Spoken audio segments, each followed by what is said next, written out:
सच्चे दरबार की जय। आज इस वीडियो में जानते हैं हम कि नंदी भगवान शिव के वाहन कैसे बने।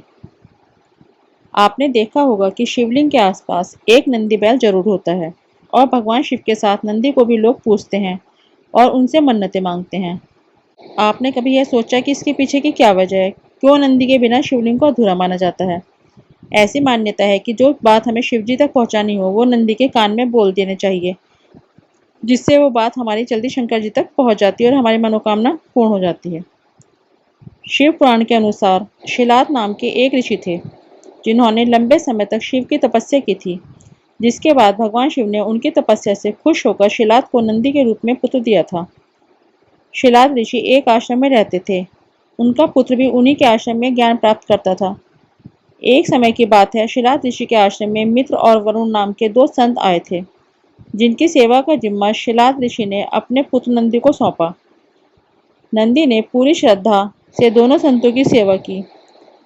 संत जब आश्रम से जाने लगे तो उन्होंने शिलाद ऋषि को दीर्घायु होने का आशीर्वाद दिया, परंतु उनके पुत्र नंदी को नहीं दिया। इस बात से शिलाद ऋषि परेशान हो गए। अपनी परेशानी को उन्होंने संतों के सामने रखा और संतों से पूछा, कृपया आप मुझे बताइए कि ऐसा क्या कारण है जो आपने मेरे पुत्र को आशीर्वाद नहीं दिया। तब संत पहले तो सोच में पड़ गए, पर थोड़ी देर बाद उन्होंने कहा कि तुम्हारा पुत्र नंदी अल्पायु है। यह सुनकर मानो शिलाद ऋषि के पैरों के तले की जमीन खिसक गई हो। शिलाद ऋषि काफी परेशान रहने लगे। एक दिन पिता की चिंता को देखते हुए नंदी ने उनसे पूछा, क्या बात है पिताश्री, आप इतने परेशान क्यों हैं? शिलाद ऋषि ने कहा, संतों ने कहा है कि तुम अल्पायु हो, इसलिए मेरा मन बहुत चिंतित है। मैं परेशान हूँ कि मैं अपने पुत्र के लिए ऐसा क्या करूं जो वो दीर्घायु हो सके। नंदी ने जब पिता की परेशानी का कारण सुना तो वह बहुत जोर से हंसने लगा और बोला कि पिताश्री, भगवान शिव ने मुझे आपको दिया है, ऐसे में मेरी रक्षा करने की जिम्मेदारी भी उन्हीं की है, इसलिए आप परेशान क्यों हो रहे हो?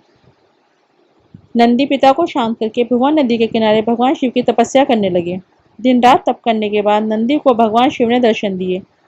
शिवजी ने कहा, क्या इच्छा है तुम्हारी वत्स नंदी? नंदी ने कहा, मैं पूरी उम्र सिर्फ आपके सानिध्य में ही रहना चाहता हूँ भगवान। नंदी से खुश होकर शिवजी ने नंदी को गले लगा लिया। शिवजी ने नंदी को बैल का चेहरा दिया और अपने वाहन, अपना मित्र, अपने गणों में सबसे उत्तम रूप में स्वीकार कर लिया।